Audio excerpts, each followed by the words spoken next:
Fabulous. Okay. Thank you. Thank you so much for joining. So this evening I am talking about how to improve your digestion. This week is Cancer Prevention Week, and my background is as a cancer nurse. And so whilst I'm not focusing on cancer today, I'm very much focusing on gut health.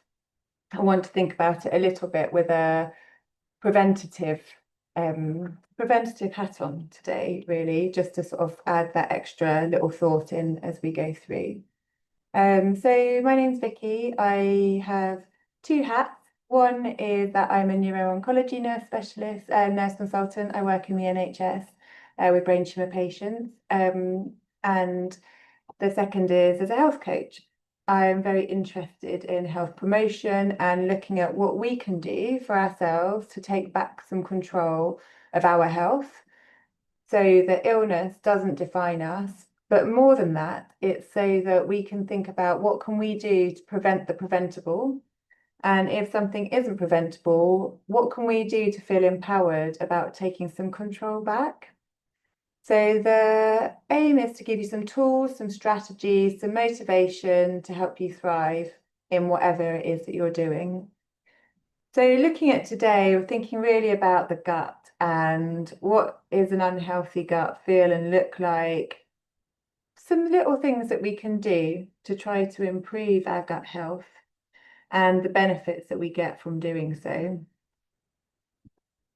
So the types of food that you eat can dramatically change the bacterial composition in your gut to impact it positively, which is what we're focusing on. Obviously, we can do things which impact negatively, and unhealthy nutrition habits can really affect our gut microbiota. But let's think about, what do the microbes in your gut need? They need a diverse diet of high fiber plant foods, omega-3 fatty acids, that kind of thing, fish, we always think of, don't we, avocados, all the omega-3s that really help us to create a really good environment in our gut.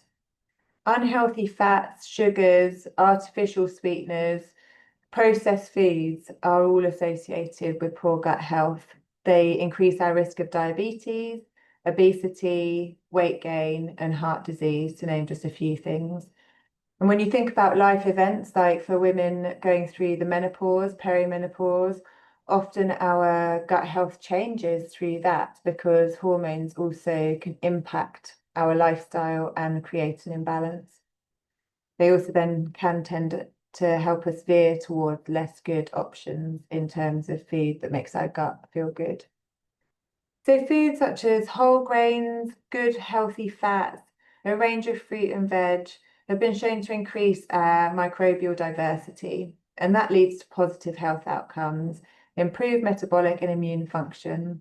I can think about being unwell recently when I was in India on holiday, and despite trying very hard to keep my gut health very good, I did succumb to some bug or other, and I found that a version of a kefir yogurt was the only thing that made me feel better.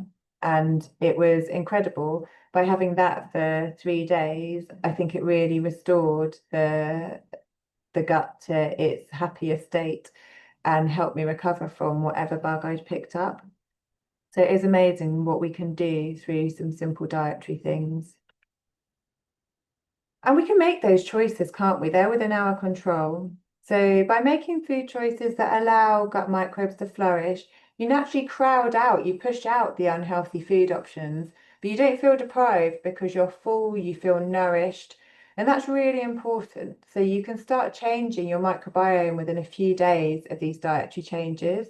And it's never too late to start, no matter how rubbish, sluggish, awful, you might feel. Making small steps to start will instantly make you feel a bit better, even if it's simply because you're doing something for yourself and you're doing something positive. That always makes us start to feel better. So what would you notice if you had an ailing gut? So some of these may resonate with you. Gas, bloating, constipation, feeling absolutely exhausted, cramping perhaps, or abdominal pains. It may be the other way, that you have quite loose stools, diarrhea even. reflux and heartburn, so that acid reflux that can get you at night, so you feel like you've got to sleep propped up on a pillow. Feeling nauseous, weird cravings sometimes, often for sweet things. Mood swings, feeling quite emotionally unbalanced, and your skin can often have breakouts, acne, or just look a bit dull and grey because your gut's storing all of those toxins inside and not releasing them.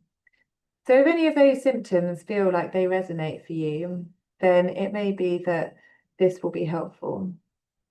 So digestion, having problems with digestion is something that it can be a bit tricky to talk about sometimes. It can feel very personal, but it's not something to be ashamed of, and it's something that we can do something readily about.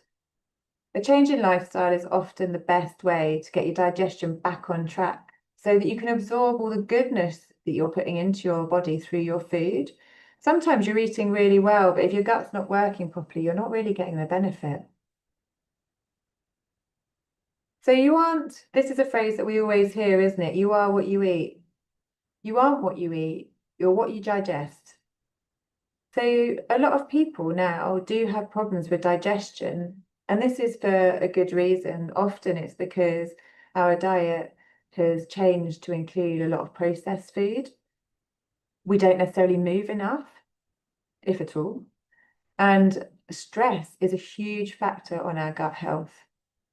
So even if you're managing to get out for your daily run, you're managing to eat whole foods, if you're stressed through family, through work, through life, through illness, then that's really going to impact on your digestive health.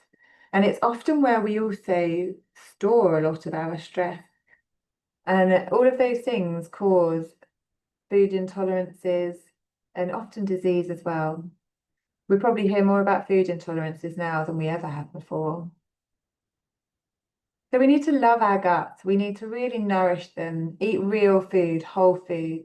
That's the best way to support our digestion. Fresh food where possible, trying to eliminate processed foods.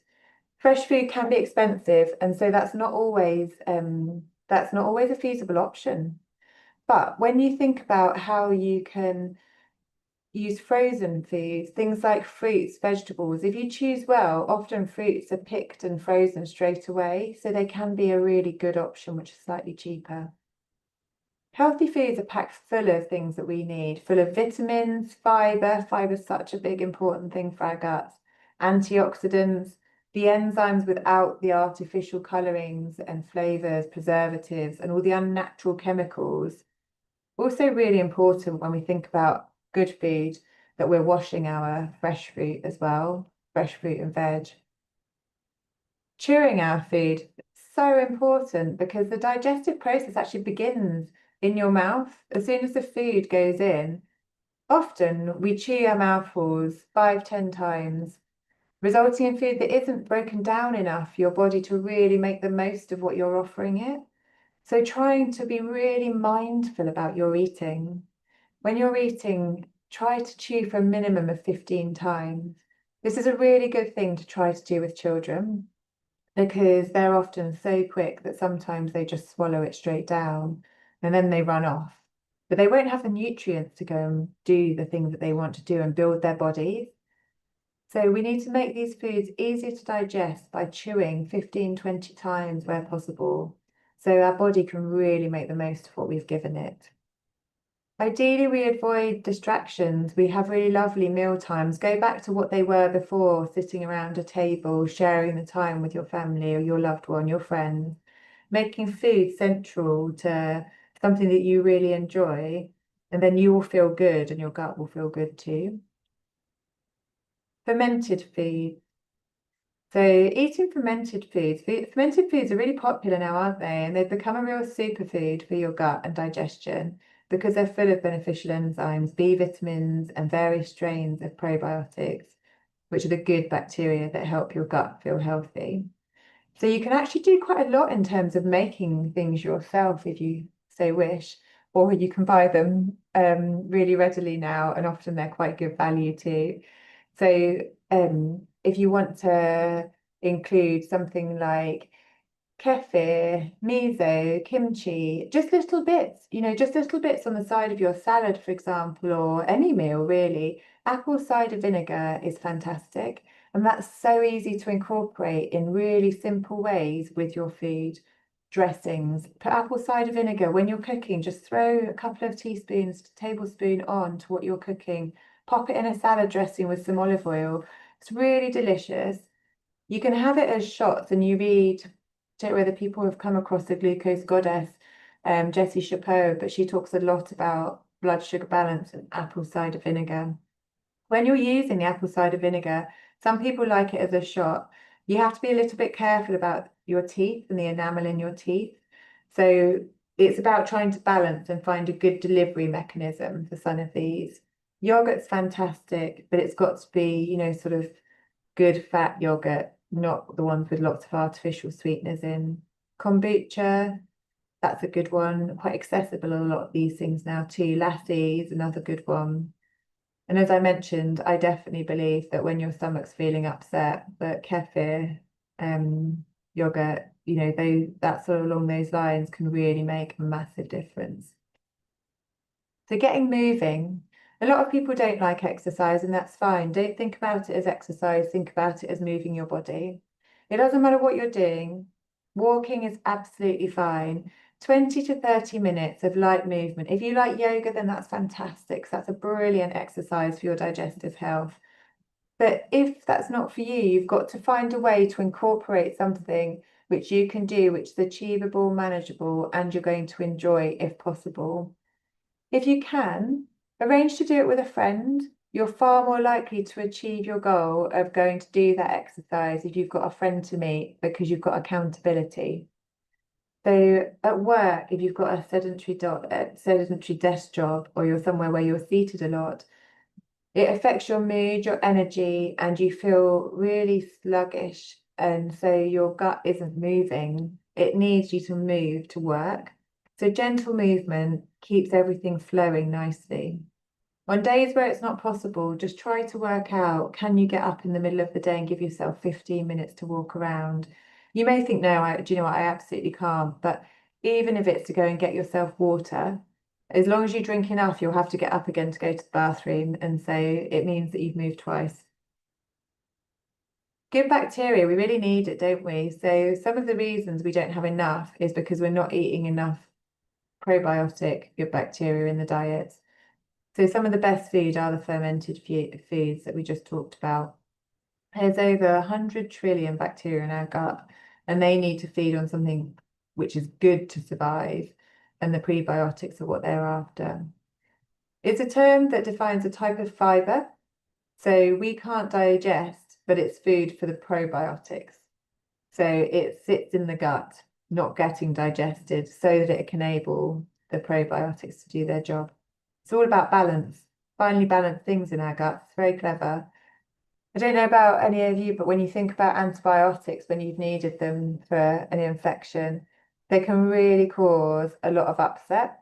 They can upset all the way through our system. So often when you have antibiotics, you end up with diarrhea, you end up with your stomach feeling dreadful, stomach cramps, feeling really awful, because the antibiotics have really upset the good bacteria in the balance down there. So they can really change this mix. It's not to say they're not important, of course they absolutely are, but it's worth thinking about restorative after the antibiotics. So when you're going through it, you often don't feel up to it, but when you finish those antibiotics, notice that your body is going to need topping up with your probiotics. Alcohol. So alcohol, as we know, has an impact on your gut health. So anybody that's ever had a glass of wine too many will know that the after effects are often that you get a really upset stomach. It can change the balance of the bacteria in your gut. And people who drink heavily have a real imbalance in their gut bacteria. And this is where research has proven this, that drinking heavily creates an imbalance in a good number of people. A little bit's okay in terms of potentially polyphenol, which is in wine. It's a compound in wine, may support healthy gut bacteria, but the research on this was very quick to say that If you don't drink wine already, it's not worth you starting. And heavy drinkers should drink less or not at all. And so it's not a reason to have a glass of wine. It's just a byproduct that if you were to enjoy one, there may be a little bit of a health benefit for the gut there too. Smoking, we know, is detrimental to our health. One of the things that it's worth thinking about, if it is something that you do, is that you're twice as likely to develop Crohn's, and actually that's an incredibly debilitating digestive condition. So sleep is a really big thing on your gut health. So the research is really just starting to explore this area, but we found from research that's been done by the Swedish and German scientists back in 2016 is that sleep can also affect the composition of your microbiome. So not getting enough of it is quite detrimental to your gut health. So it was a really small study that looked at it, but they said that poor sleep, even just for short term, there was a really significant decrease in how well your body could respond to insulin. The changes in the gut bacteria were linked to obesity and type 2 diabetes. And we think that it may also have an impact on cognitive decline. So lots and lots of reasons why sleep is very important, and your gut is really just one of them. So how else? Stress? Well, we've touched on it, haven't we, and the impact on your gut health. But it can really disrupt the communication between your brain and your gut. So you may well have heard this brain-gut axis and the brain-gut connection. And the disruption between the brain down to your gut can cause a number of potential problems. Inflammatory bowel disease, IBD, or irritable bowel syndrome, IBS, are really common problems for people. Stress is a big factor for both of those. Food sensitivities, peptic ulcers, and GERD, which is an acid reflux disorder, gastroesophageal reflux disorder. So when your digestive system is feeling distressed, there can be several major impacts. So it can change how your food moves through your digestive system. You can find you've got increased sensitivity to discomfort or pain in the gut. Actually, when you feel stressed, it almost can feel quite acidic, and you can feel that sort of real cramping in your tummy. It alters the production of the digestive juices and can create something called the leaky gut, which is where you get increased permeability of your intestines. Your healing can be slower, and there can be a reduction of blood flow in your gut lining. There's often negative effects on the balance of bacteria in your gut as well through stress. It's very easy, isn't it, to talk about stress and how bad it is for us without really thinking, what can I do about that? But our digestive system does so much more. So now we really understand that our digestive system doesn't just process our food. It plays a huge role in our mood, our appetite. It's home to all these trillions of microbes, and there are lots of different species within those, and a lot of those bacteria. Some bacteria are beneficial and really good for us, others aren't. If we make some good food choices and have a balanced lifestyle, we can help to make sure that the good bacteria outnumber the bad, which is key to our overall well-being. So I love this. Hippocrates said that our health begins in our gut. And when you look at a lot of diseases and you look at the root of where you often feel unwell, look at children and where they can't locate what it is in their body that hurts, and so they complain of a tummy ache. And that's because they can't locate what else is going on, but their stomach tells them something's not right. So they most commonly complain of a stomach issue. So when we look at the lifestyle factors, excessive alcohol, smoking, not getting enough prebiotics, probiotics, sleep deprivation, chronic stress, they can all lead to symptoms such as frequent gas, bloating, your gut feeling inflamed, headaches, and mood swings. If these are ignored, they can become symptoms of what goes on to be IBS and inflammatory bowel disease. So the benefits of looking after our gut, well, there's so many, aren't there? So let's think about our mood.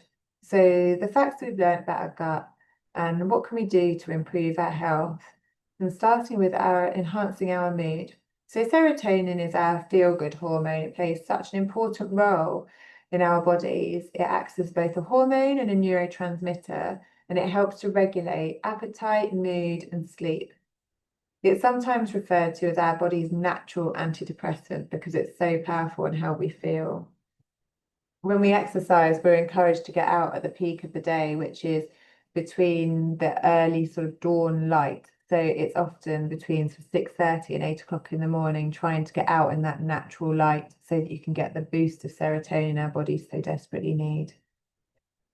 So the gut is the largest source of serotonin in the body. It's produced not only by the gut cells, but also by the microbes living in the gut itself. And this means that a healthy gut plays such a crucial role in our happiness, in our elevation of mood, but in our overall well-being. Because as we know, if your mood is low, it's very hard to feel healthy in any other way in your body.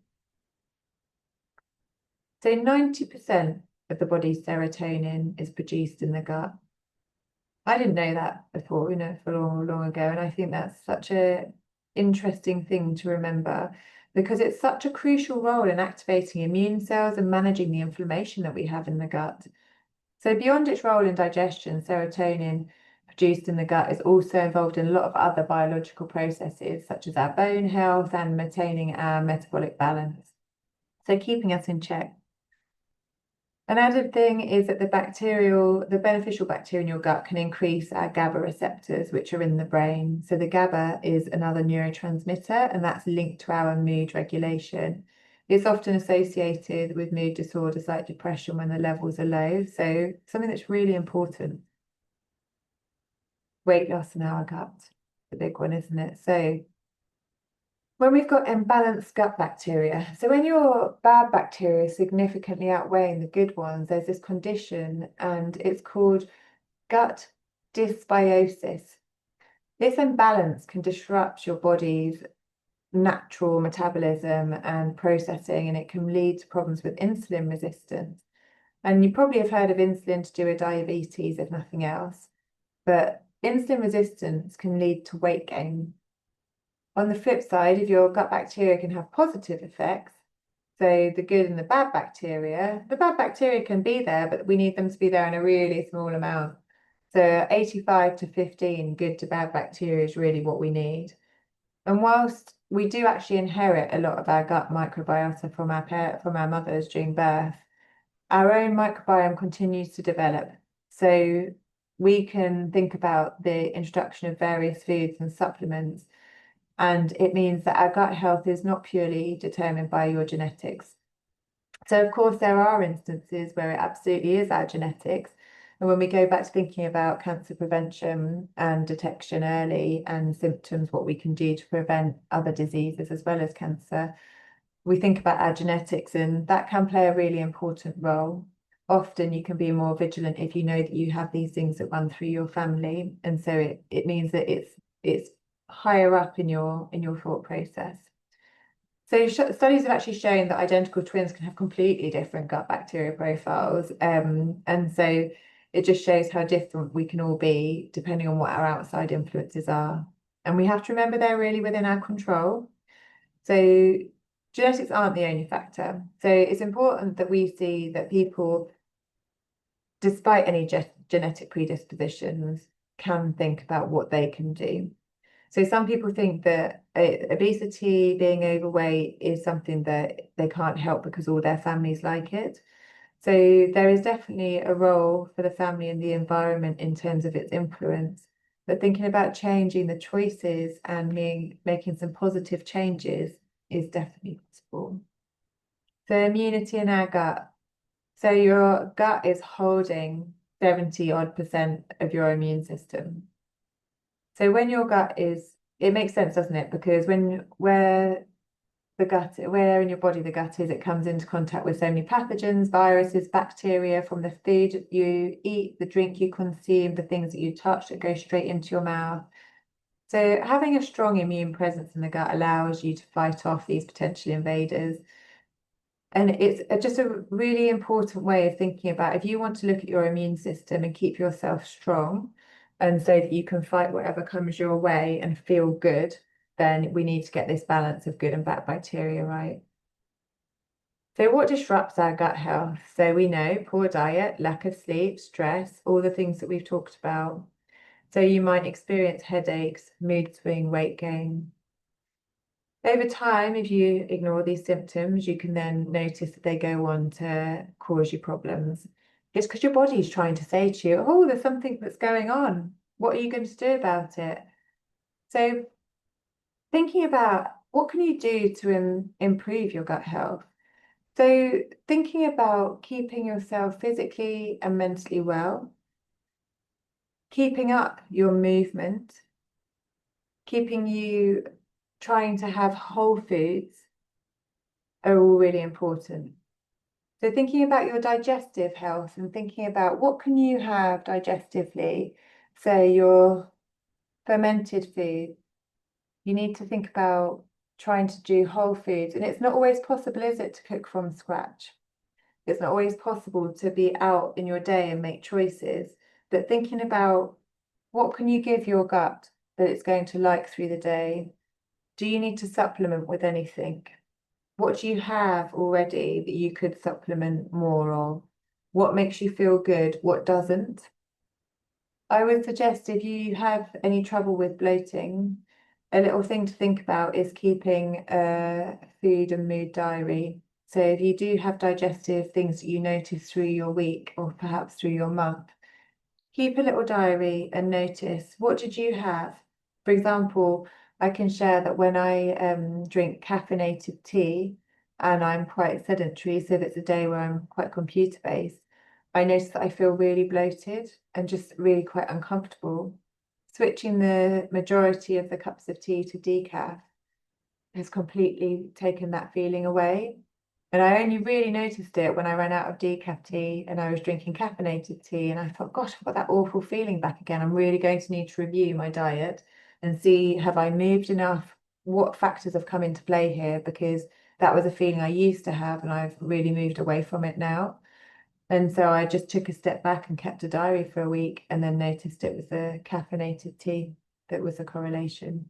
So it's just a really simple tool to notice what you're doing. So for today, for those of you that have joined and that are watching this, there's a special offer if anybody would like to have a free 45-minute bit of a health and wellness consultation, which includes a health and energy assessment. It's 45 minutes of coaching to get clear on your health and wellness goals. They can focus towards gut, but they can just focus on whatever you would like them to be. So that's my gift to you as an invitation if anybody would like to think about that. On this next page, I've got my email address.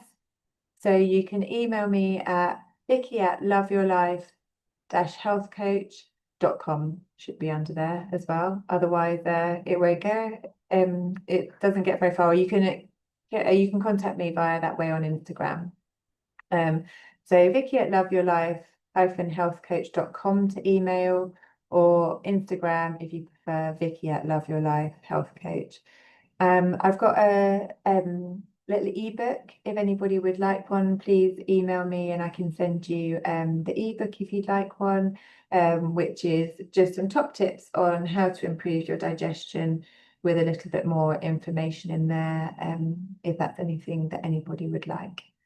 So I'm just going to stop sharing my screen and stop the recording. I'm going